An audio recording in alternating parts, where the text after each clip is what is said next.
Aujourd'hui, comme on a déjà dit, on commence une nouvelle série de Noël. Parce que oui, peut-être que les parties de bureau, maintenant les rassemblements familiaux aussi, malheureusement, sont annulés. Les concerts de Noël, tout est annulé, mais Noël n'est pas annulé. Ça va jamais arriver. Ça, le fait que Jésus, le Sauveur du monde, soit né, ça, il n'y a rien qui va pouvoir nous empêcher de le célébrer. Amen.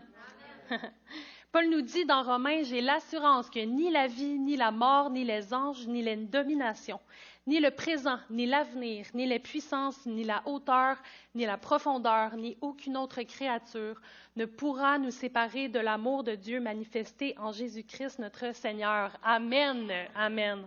C'est notre espérance. Avant de plonger dans le message, j'aimerais ça qu'on prie ensemble. On va prier pour que Dieu vienne nous parler ce matin. Seigneur, viens ouvrir nos cœurs, nos esprits. On veut entendre vraiment ce que tu as à nous dire. Viens nous parler personnellement, Seigneur. Viens apporter une parole précise pour chaque personne ici.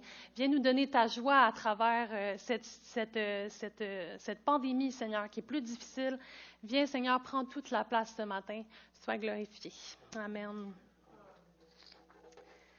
Donc, la série qu'on commence ce matin s'appelle « Noël hier, aujourd'hui et demain ». Parce que, avez-vous pensé qu'il y a 2000 ans, oui, c'est bien long, mais avant ça, évidemment, on ne fêtait pas Noël, évidemment, on fête Jésus, donc. Mais puisque le christianisme s'inscrit dans la tradition juive, on peut penser quand même qu'il y avait un avant Noël. Parce que les Juifs, en fait, attendaient quelque chose. Ils attendaient la venue d'un Messie. Donc, Noël d'hier, c'est vraiment l'attente du peuple juif avant la venue de Jésus. C'est ce qu'on va voir aujourd'hui ensemble. D'un autre côté, est-ce que vous avez déjà pensé qu'un jour, l'humanité va célébrer Noël pour la dernière fois ici sur Terre?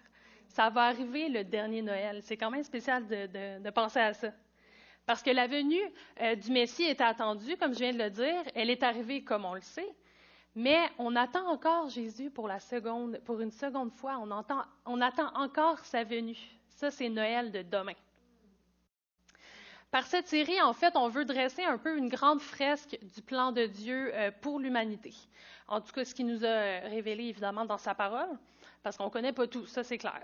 On veut montrer que Noël, Jésus qui s'est fait homme, c'est un message d'espérance. Pour demain, oui, mais aussi pour nous aujourd'hui, qu'on peut commencer à vivre dès aujourd'hui, dès maintenant. Est-ce que vous êtes prêts ce matin à commencer ce voyage dans le temps avec moi? C'est bon? On y va. Quand je vous ai dit Noël d'hier, c'est avant la venue de Jésus. On va voir premièrement on va voir l'attente du peuple juif pour un libérateur. On verra ensuite que certains, par contre, ont été déçus de Jésus en tant que Messie. Ça va être mon deuxième point. Puis c'est pour ça qu'ils vont le rejeter, en fait. C'est pour ça qu'il a été crucifié, entre autres. Mais on verra aussi que ceux qui ont cru au message de Jésus, eux, au contraire, vont voir leurs attentes totalement dépassées par Dieu. J'espère que c'est vous ce matin. Pour bien comprendre ce que le peuple juif attendait avant Jésus, il va falloir faire un bond dans le temps, puis essayer de voir environ 2000 ans d'histoire en genre 5 minutes. Gros défi. Est-ce que vous êtes prêts? C'est parti, allons-y. Vous allez pouvoir vous aider aussi. Donc, on va voir un peu une chronologie du peuple juif. J'ai dû choisir des événements, évidemment, parce que c'est quand même très long. Donc, j'ai raccourci ça là, juste pour qu'on comprenne un petit peu plus ce matin les attentes du peuple juif. Puis, vous allez avoir une chronologie ici qui va vous aider un peu à visualiser la chose. Il y a environ 4000 ans, Dieu a fait une alliance avec Abraham. Dans Genèse, on lit « L'Éternel dit à Abraham, va-t'en de ton pays, de ta patrie, de la maison de ton père, dans le pays que je te montrerai. Je ferai de toi une grande nation et je te bénirai. Je rendrai ton nom grand et tu seras une source de bénédiction. Je bénirai ceux qui te béniront et je maudirai ceux qui te maudiront. Et toutes les familles de la terre seront bénies en toi. » Intéressant comme promesse, on va y revenir d'ailleurs. Dieu a donc promis une terre à Abraham, le pays de Canaan. Il lui a promis aussi une descendance, vraiment un peuple nombreux. Tout ça, évidemment, c'est toujours à condition que le peuple suive la volonté de Dieu et vraiment il marche dans les voies de Dieu. Mais un jour, à cause d'une famine dans le pays, les descendants d'Abraham, un petit groupe, ils ont décidé d'aller en Égypte, en fait, parce qu'à cause de la famine qu'eux vivaient. Puis c'est en Égypte que vraiment le peuple va vraiment grandir, vont devenir très nombreux, et c'est pour ça, en fait, que les Égyptiens vont mettre le peuple sous esclavage, parce qu'ils deviennent une menace, ils sont vraiment rendus très nombreux. Donc, pendant 400 ans, le peuple juif va être en esclavage en Égypte. Puis vous connaissez sûrement l'histoire, c'est Moïse qui va alors conduire le peuple, après 400 ans, à sortir d'Égypte et à retourner sur la terre promise, qui, entre-temps, on le pense bien, là, en 400 ans, mais il y avait d'autres peuples qui avaient pris possession du pays. Les Hébreux ont donc dû reconquérir le pays promis, Canaan. Une fois installé, il va y avoir des juges pour diriger le pays. Il va y avoir un premier roi, Saül, un deuxième, David, et Dieu va faire une promesse à David. Il va lui dire, « Ta maison et ton règne seront pour toujours assurés. Ton trône sera pour toujours affermi. » Intéressant comme promesse. On va y revenir aussi. Jusque-là, ça va? On me suit? Ça peut aider un peu aussi. Prendre une gorgée d'eau. Quand même intense. En si peu de temps, je résume à fond la caisse. Après David, son fils Salomon va construire un temple où Dieu va pouvoir vraiment établir sa présence. Puis ça, c'était vraiment important pour le peuple juif. C'était là que Dieu parlait au peuple. Aussi, je vous rappelle, vraiment, les promesses de Dieu y étaient là si le peuple continuait de marcher dans les voies, dans les commandements de Dieu. Puis justement, les Hébreux, ils ont rejeté Dieu. Et ils ont vécu avec les conséquences de ce choix-là. Parce que le royaume va se séparer en deux, ils vont être divisés, ils vont être envahis par leurs ennemis. Puis tout ce temps-là, pendant des décennies, Dieu va envoyer plusieurs prophètes, justement pour appeler le peuple à retourner à lui, à continuer de suivre ses commandements. Parce que Dieu voulait les délivrer de leurs ennemis. Mais ils n'écouteront pas. En 586 avant Jésus-Christ, le royaume du Sud va même être déporté par l'Empire babylonien. Ils vont quitter leur terre promise, si précieuse. Le temple va être détruit, là où l'Esprit de Dieu résidait. Après plusieurs années, le peuple va être capable de retourner en Canaan, donc retourner dans le pays promis. Ils vont reconstruire même un temple. Il va être moins glorieux, on pourrait dire, que celui de Salomon, mais ils vont pouvoir quand même le faire. Puis Dieu va envoyer un dernier prophète, Malachie. Puis après, 400 ans de silence. Après avoir envoyé tout le temps des prophètes pour vraiment ramener le peuple, 400 ans de silence. Ouch! Dieu n'envoie plus de prophètes jusqu'à la venue de Jean-Baptiste, annoncé justement dans Malachie, entre autres, qui dit « Voici, j'enverrai mon messager, il préparera le chemin devant moi. » Ces paroles-là sont citées dans tous les évangiles en parlant de Jean-Baptiste. Les gens de l'époque avaient reconnu Jean-Baptiste, le prophète qui était annoncé dans Malachie, celui qui allait préparer le chemin du Messie. Même Jésus lui-même va citer ce passage-là en parlant de Jean-Baptiste. Après 400 ans, au temps de Jean-Baptiste, au temps de Jésus, le peuple était encore sous l'emprise d'un ennemi, de l'Empire romain. Puis oui, il y avait une certaine liberté de culte. Le temple était même aussi une grande fierté de la région. Mais le peuple juif n'était pas totalement libre, encore une fois. Voyez-vous, le peuple attendait quelque chose, un autre prophète, après 400 ans de silence, un libérateur pour reprendre la terre promise, un roi pour reprendre le trône de David, un messie pour les délivrer de la domination, pour reconquérir le territoire, pour gouverner le peuple. Il y a plusieurs passages qui nous montrent que, justement, le peuple attendait quelque chose. On lit dans Luc, « Le peuple était dans l'attente et tous se demandaient en eux-mêmes si Jean-Baptiste, était le Messie. » Dans Jean, on lit, « Des gens de la foule, ayant entendu ces paroles, disaient, « Celui-ci est vraiment le prophète, en parlant de Jésus. » D'autres disaient, « C'est le Christ. » Christ, c'est Christos, en fait, c'est la traduction grecque de l'hébreu Messia. Okay? Donc, Messie, quand on dit Jésus-Christ, c'est Jésus le Messie. D'autres disaient, est-ce bien de la Galilée que doit venir le Christ? L'Écriture ne dit-elle pas que c'est de la postérité de David et du village de Bethléem où était David que le Christ doit venir? Ici, on voit bien que les gens connaissent les Écritures et connaissent les prophéties concernant le Messie et ils l'attendent. Mais ils n'ont pas pris le temps de connaître Jésus réellement. Voyez-vous, ils vont dire, est-ce bien de la Galilée que doit venir le Christ? L'Écriture ne dit-elle pas que c'est de la postérité de David et du village de Bethléem? Parce que oui, comme vous le savez sûrement, Jésus il a vécu à Nazareth, hein, on le sait, en Galilée. C'est justement ce qu'ils veulent dire par là. La Galilée, Nazareth était en Galilée. Mais vous savez sûrement aussi que Jésus est né à Bethléem, comme l'annonçaient les Écritures. Ils ne sont pas allés plus loin dans leur démarche. Ils ne sont pas allés à Jésus personnellement pour lui demander, en fait, où est-ce qu'il était né. On voit aussi un autre passage qu'un Messie était attendu. C'est la femme samaritaine que Jésus va rencontrer. Et elle va dire, « Je sais que le Messie doit venir, celui qu'on appelle Christ. Quand il sera venu, il nous annoncera toutes choses. » On voit que Matthieu aussi va commencer son évangile en disant, ça c'est magnifique. Voici la généalogie de Jésus-Christ, fils de David, fils d'Abraham. Vous vous souvenez les deux promesses? Matthieu tenait à faire écho aux deux promesses que Dieu avait faites à son peuple qui semblait avoir été complètement abandonné. Matthieu va dire, voici la généalogie de Jésus-Christ, Jésus le Messie, fils de David, à qui Dieu avait promis un trône éternel, fils d'Abraham, à qui il a promis une descendance qui bénirait toute la terre. C'est pas des hasards, ça. Maintenant, on va aller tranquillement voir le récit de la Nativité, justement dans Matthieu, où on va pouvoir voir qu'il y avait encore, on voit les attentes finalement du peuple, les attentes pour un Messie. Dans Matthieu 1, 22, on lit « Tout cela arriva afin que s'accomplisse ce que le Seigneur avait annoncé par le prophète. Voici, la Vierge sera enceinte et elle enfantera un fils.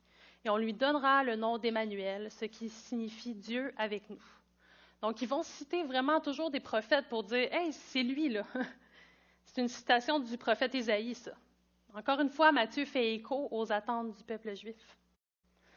Matthieu utilise aussi cette expression « afin que s'accomplisse ce que le Seigneur avait annoncé par le prophète ». Il va l'utiliser à un autre moment. Il va dire, dans le fond, c'est dans le contexte où Joseph, Marie et Jésus, ils se sont cachés en Égypte parce que Hérode, le roi Hérode, voulait tuer Jésus carrément, le petit bébé qu'il était. Donc, ils vont aller se cacher en Égypte. On lit donc dans Matthieu 2, « Il resta jusqu'à la mort d'Hérode », Jésus, Marie et Joseph, « afin que s'accomplisse ce que le Seigneur avait annoncé par le prophète. J'ai appelé mon fils hors d'Égypte. » C'est une citation d'Osée 11. Parenthèse, intéressant de voir que le peuple juif était dans l'esclavage pendant 400 ans. Puis après, ils sont sortis d'Égypte. Jésus, après un silence de 400 ans, Jésus lui-même va sortir d'Égypte. C'est tellement magnifique, toutes les richesses qu'on peut voir, tous les parallèles. Quand on s'attarde à vraiment lire l'ensemble de la Bible, c'est magnifique, tout ce qu'on peut trouver. Mais justement, allons voir pourquoi est-ce que Hérode voulait tuer Jésus, un enfant si innocent. C'est quoi l'affaire? Ça n'a pas d'allure. Pourquoi est-ce qu'en lui, il voyait une menace? On va aller lire le récit, un petit peu plus long, 5 versets. C'est pas super, on est capable d'en prendre. Non? Matthieu 2, 1 à 5. Fait que dans le fond, c'est vraiment le récit, un peu une partie du récit de la Nativité dans Matthieu. Jésus naquit à Bethléem en Judée, à l'époque du roi Hérode. Or, des mages venus d'Orient arrivèrent à Jérusalem et dirent « Où est le roi des Juifs qui vient de naître? En effet, nous avons vu son étoile en Orient et nous sommes venus pour l'adorer. » Quand le roi Hérode apprit cela, il fut troublé et tout Jérusalem avec lui. Il rassembla tous les chefs des prêtres et spécialistes de la loi que comptait le peuple et leur demanda où le Messie devait naître. Ils lui dirent « À Bethléem en Judée, car voici ce qui a été écrit par le prophète. Et toi, Bethléem, terre de Juda, tu n'es certes pas la plus petite parmi les principales villes de Juda, car de toi sortira un chef qui prendra soin d'Israël, mon peuple. » C'est tellement beau.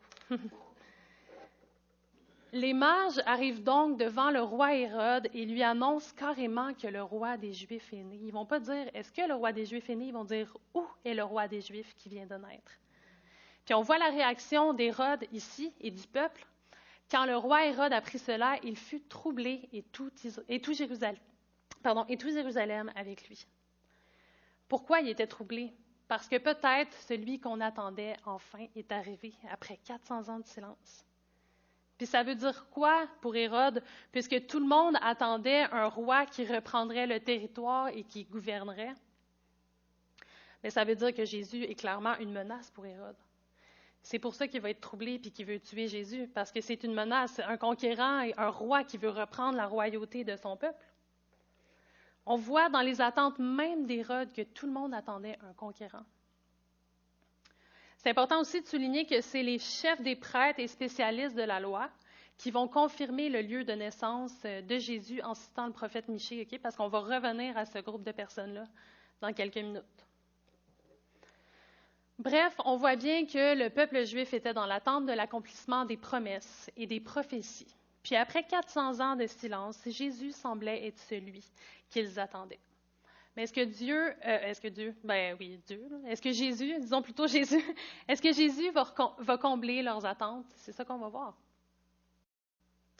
Peut-être que toi aussi, ce matin, tu attends quelque chose. Peut-être que tu attends un certain objectif qui se réalise dans ta vie. Peut-être que tu attends de trouver l'amour, un conjoint, une conjointe, d'être délivré d'un certain péché ou d'un certain fardeau que tu portes depuis plusieurs moments qui revient constamment dans ta vie. Peut-être que tu attends justement de trouver un objectif à ta vie, que tu attends de trouver le bonheur, la joie. La bonne nouvelle, c'est qu'on sait aujourd'hui, nous, que le Sauveur du monde est né, puis qu'il peut répondre à tes attentes.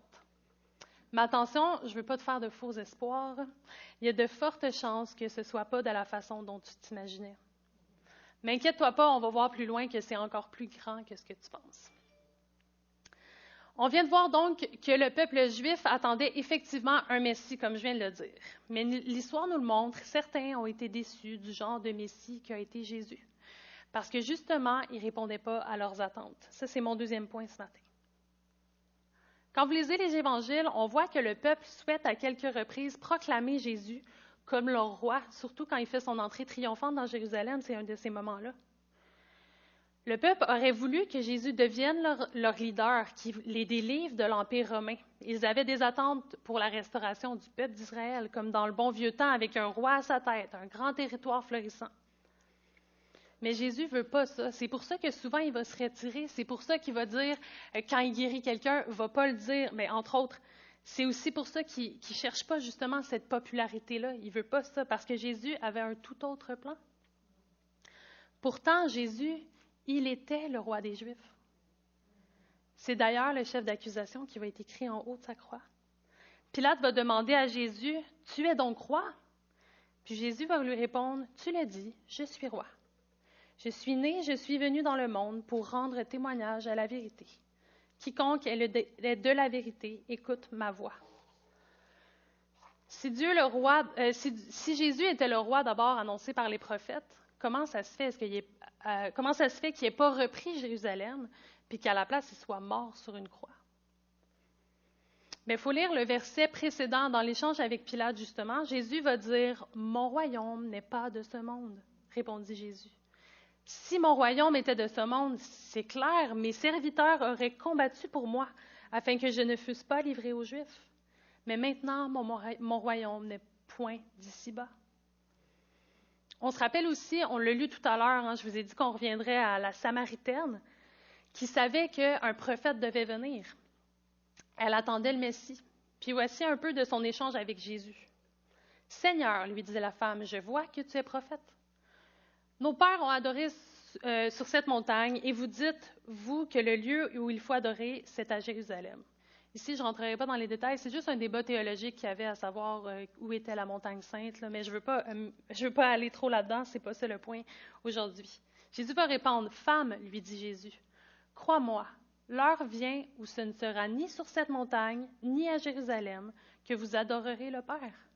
Mais l'heure vient, et elle est déjà venue, parce que Jésus est là justement, où les vrais adorateurs adoreront le Père en esprit et en vérité. » En d'autres mots, ce n'est pas important le lieu où on l'adore, le territoire, le peuple duquel on vient, c'était une Samaritaine. Le temps, la terre promise, ce n'est pas ça l'important. Le royaume de Dieu est d'abord esprit et vérité. Le royaume de Dieu que Jésus annonçait n'est pas de ce monde. Ce n'est pas un royaume territorial comme les Juifs attendaient, c'est d'abord un royaume d'esprit et de vérité. Un jour, ça va l'être. Un jour, ça va être un royaume qui est très concret. Mais là, pour l'instant, on est comme dans le maintenant, mais pas encore. Puis vous vous rappelez le verset qu'on a lu sur la naissance de Jésus. Hérode est allé demander aux prêtres, aux grands prêtres et aux spécialistes de la loi d'où venait le Messie. Bien, c'est exactement le même groupe de personnes qui va accuser Jésus pour le faire crucifier. Étrange. On va lire un peu le passage justement de son jugement à Jésus. Ceux qui avaient arrêté Jésus l'emmenèrent chez le grand prêtre, Caïphe, où les spécialistes de la loi et les anciens étaient rassemblés. Les chefs des prêtres, les anciens et tout le Sanhédrin cherchaient un faux témoignage contre Jésus, afin de le faire mourir.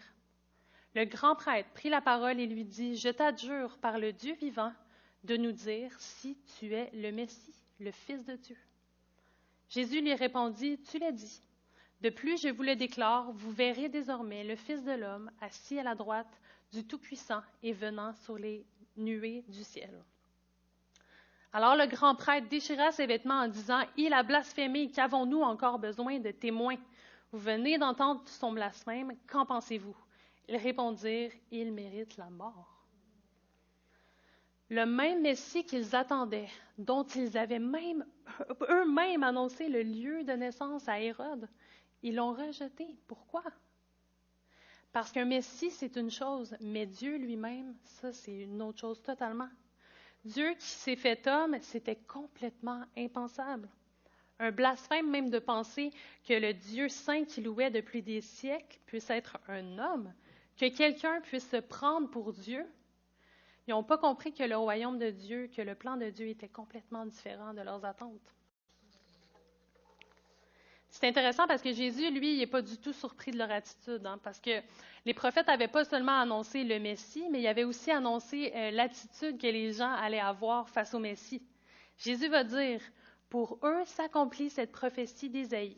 Vous aurez beau entendre, vous ne comprendrez pas. Vous aurez beau regarder, vous ne verrez pas. » En effet, le cœur de ce peuple est devenu insensible. Ils se sont bouchés les oreilles et ils ont fermé les yeux, de peur que leurs yeux ne voient, que leurs oreilles n'entendent, que leur cœur ne comprenne, qu'ils ne se convertissent et que je les juge, non, et que je les guérisse. Mais heureux, et ça j'espère que c'est nous ce matin, en tout cas moi j'ai envie d'être heureuse, heureux sont vos yeux parce qu'ils voient et vos oreilles parce qu'elles entendent. Amen, oui, tout à fait. Ça veut dire que ceux qui ont été déçus, c'est ceux qui n'ont pas compris. C'est ceux qui n'ont pas voulu croire qui était réellement Jésus et quel était le royaume qu'il annonçait.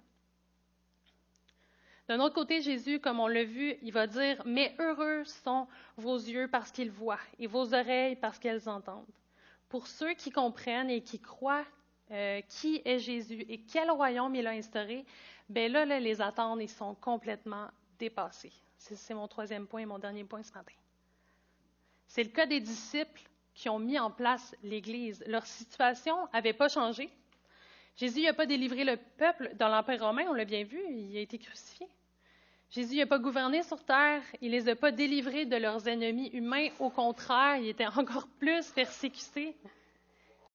Comment alors est-ce que c'est possible qu'un si petit nombre d'individus sans importance, des nobody, des pêcheurs, des gens qui allaient ramasser des poissons, comment ça se fait qu'il ait pu révolutionner la face du monde entier, devenir une bénédiction pour toutes les nations, comme ça avait été annoncé à Abraham il y a 4000 ans?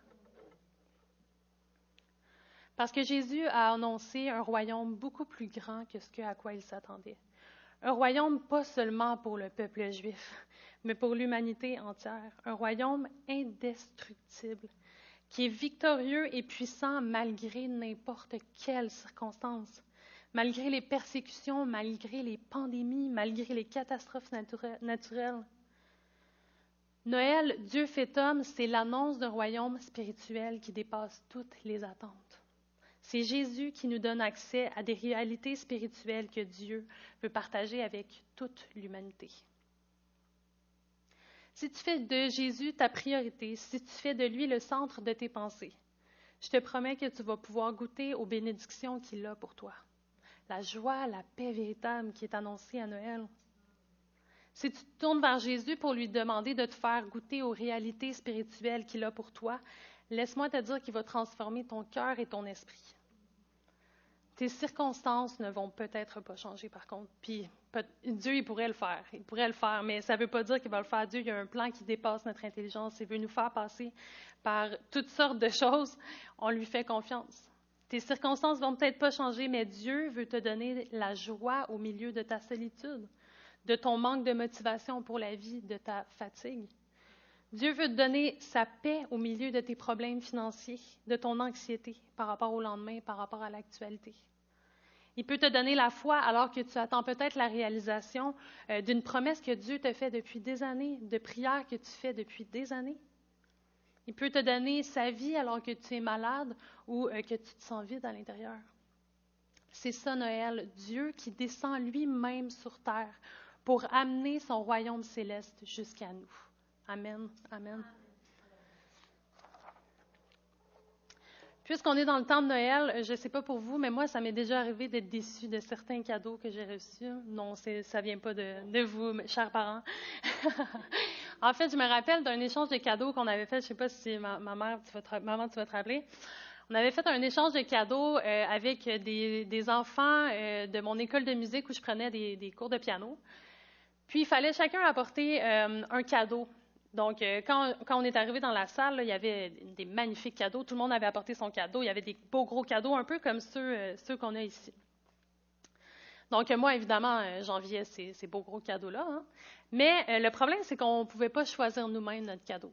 Donc, c'était le sort qui choisissait notre cadeau. Oui, qui choisissait, bref. Qui allait décider ça allait être quoi notre cadeau. Puis, le sort n'a pas été favorable pour moi, malheureusement. Je me suis retrouvée avec la plus petite boîte. J'en reviens pas encore. Puis, à l'intérieur, il y avait une petite broche pour accrocher sur son chandail. Bon, en forme de souris, peinte à la main un peu et tout. Bon, ça n'a pas vraiment... c'était pas ça à quoi je m'attendais, disons. J'aurais préféré un beau gros cadeau. Mais avec le recul, avec les années, je me rends compte que c'était une petite broche toute à la main, vraiment par un artisan, un artiste. Peut-être qu'il avait acheté ça, je ne sais pas moi, dans un marché de Noël. Donc, je suis certaine maintenant qu'elle avait beaucoup de valeur, en fait, cette petite broche-là. Mais puisque ça ne répondait pas à mes attentes, ben moi, j'ai vraiment dévalorisé ce cadeau-là. C'est un peu la même chose avec ce beau gros cadeau-là. Hein. Il est magnifique. On a beaucoup d'attentes envers lui, clairement. Attendez de voir. Mais c'est ça, ce cadeau-là, ce beau gros cadeau-là, ça représente un peu les Juifs, les attentes des Juifs.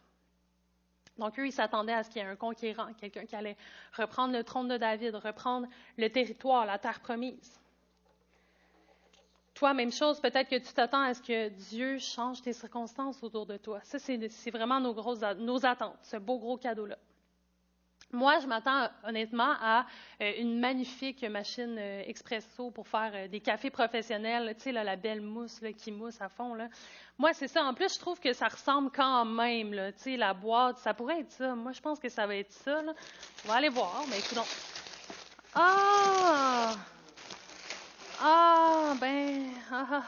Un aspirateur. Je sais là, que, bon, rendu à un certain âge, un aspirateur, c'est peut-être un beau cadeau, là, mais moi, je suis pas rendue là dans ma vie. Donc, c'était pas mes attentes. Je préférais la cafetière professionnelle. Hein.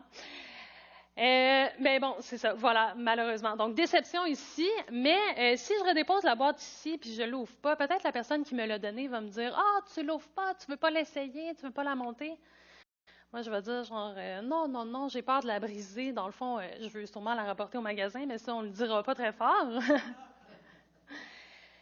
Mais certain, tu t'es arrêté là un peu avec Jésus. Tu as commencé à déballer le cadeau tranquillement, ce beau gros cadeau où tu avais des attentes. Tu as commencé à voir à quoi est-ce que Jésus ressemblait. Tu as commencé à déballer, à voir à quoi l'Église ressemblait, à quoi la Bible ressemblait. Puis ça n'a pas vraiment répondu à tes attentes, en fait. Tu as été déçu de ce que tu as vu. Tu as été déçu peut-être de quelqu'un dans l'Église, ça peut arriver. Mais tu t'es arrêté. Tu n'es pas allé plus loin avec Jésus. Tu as fait un peu comme les gens dans la foule hein, qu'on a vus, qu'ils ne sont pas allés demander personnellement à Jésus s'il était né vraiment à Bethléem.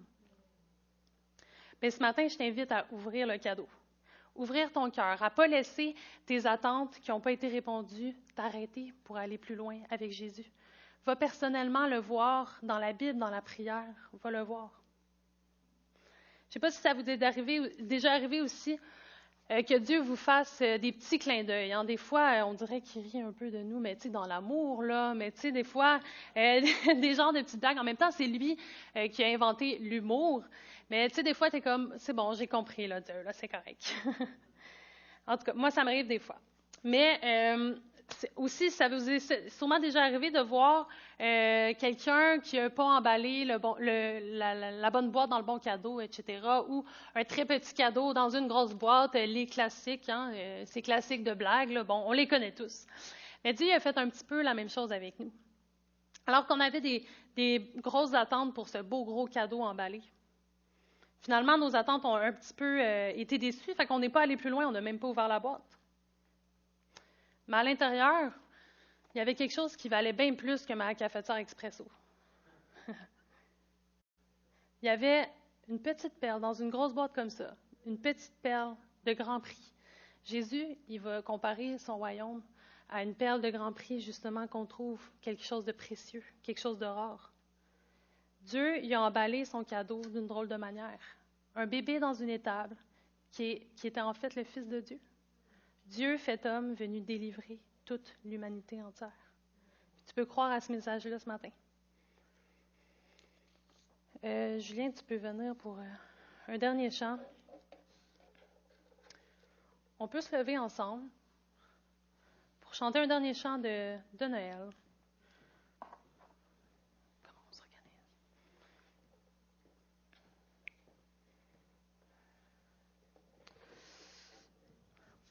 Peut-être que ce matin ou même par vidéo, peut-être que tu es parmi ceux qui veulent pour la première fois dans leur vie reconnaître que Jésus est le Messie qu'on attend tous, qui peut combler notre âme, qui peut pardonner nos péchés. Bien, ce matin, je t'invite à faire juste une simple prière. Lui dire que tu les remets à vie, qu'il pardonne tes péchés, tout simplement. Peut-être que tu es de ceux qui ont déballé le cadeau, juste l'emballage, mais tu n'as pas ouvert la boîte. Tu t'es jamais vraiment attardé à essayer de connaître Jésus vraiment personnellement, plus profondément. Tu n'as pas ouvert la boîte, tu n'as pas ouvert ton cœur à Jésus.